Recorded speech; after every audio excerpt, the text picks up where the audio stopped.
YouTube Shuka here with a review of the Kamen Rider Build Bottle Change Rider Series 02 Kamen Rider Build GorillaMond Form. So this is Build's Gorilla and Diamond form, his second best match scene in the series, and the first full bottle set that we had. It's really weird. Numbers are strange.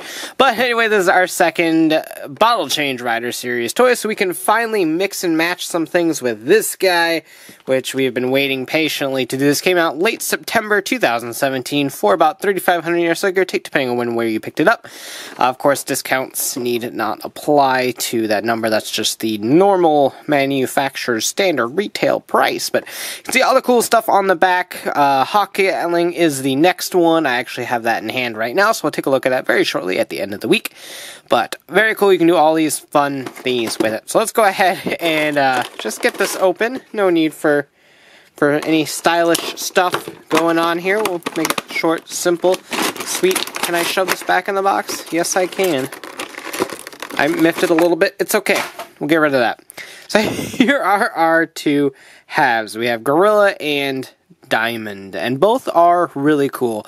I've seen a lot of people complain about the shade for Diamond, but I don't know, I actually really like it a lot, so hey, that's just me. Also included is the Drill Crusher in the gun mode. The blade mode came with Rabbit Tank, and so Gorilla Diamond comes with this one, and then all the other forms are going to come with their respective weapons, so fun stuff.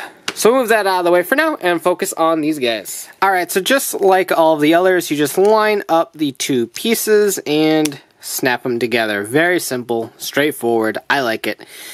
Very, very simple. So, in terms of articulation, just like Rabbit Tank, it's got the same level of articulation. Sans a couple points because of the shoulder pads and stuff here. The Diamond arm does not go that far back. Compared to the Tank arm, which can do that. The Diamond one does not have a cut in it for the articulation, so it just kind of stops right there. Same with Gorilla, actually, so this is as far wide as the arms can get.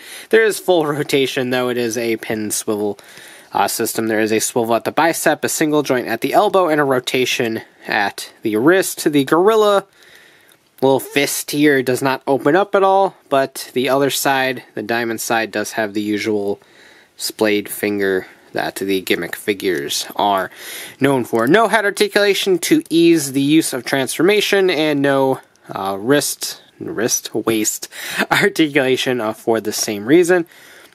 Simple swivel system up there in the hips, a swivel at the thigh, a single joint at the the knee, I'm bad at body parts today, and a ball and socket joint for the feet.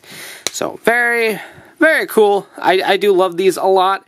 I actually have the first Sodo candy toy set on the way to me right now, and I'm very, very eager to take a look at that because I feel like those probably excel even past these figures for a much more affordable price. But now that we have two figures, we can finally mix and match these. And unfortunately, that's about all we're going to do is mix and match because we only have two.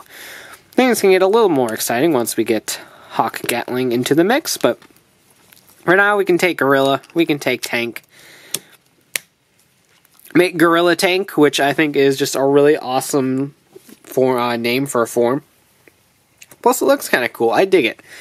Yeah, the brown is kind of poopy, but hey, it is what it is. I like it. And then we can also have Rabbit Diamond, which again, I think looks kind of cool. So there we go. There is that. Unfortunately, the Gorilla hand does not have a hole in it, so it can't hold the gun or the sword, for that matter, or any weapons, ever. But the Diamond side can hold the Drill Crusher just fine, and just like the blade mode, it actually holds in fairly decently. It takes quite a bit of shakes to loosen that up, so bravo, I think they finally fixed their hand joints a bit.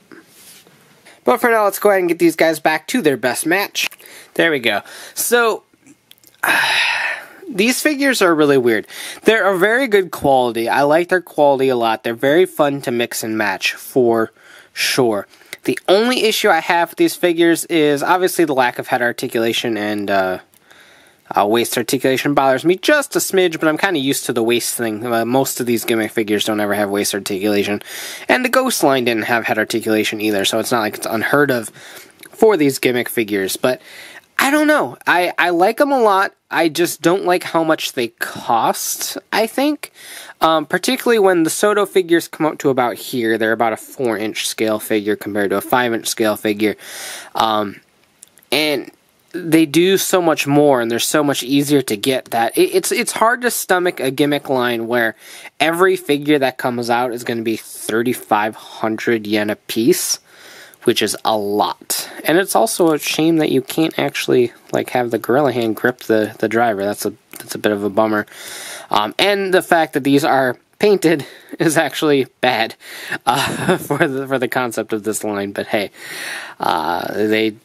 they did weird things this time around. So I don't know. I do like these a lot, and I do think they're really fun to collect. And once we get a huge line of them, it will be super fun. But for now, like, just trying to stomach the 3,500 yen a piece, because a lot of the other gimmick figures sets either had adjustable prices or they had little armor pieces that did things, like the Ghost came with like 2 parkas and stuff. Whereas these are straight up new figure every time it releases, which is great, but when you have like 3 figures coming out in 1 month, that's like $90 you're spending on gimmick figures. So it is a little bit interesting to stomach, and I'm sorry I kind of rambled a little bit here at the end of this video, but take it as you will. This is a nice figure. It is not without its flaws, but still certainly really fun. But for those of you who want a budget, check out my Soto review when it comes up. I think going to be a lot of excitement in that video, to say the least. So that about does it for this one. Let me know what you think in the comments down below. And of course, like, subscribe, hit that bell so you don't miss a video. And as always, thanks for watching. Take care, and have a great one. Bye.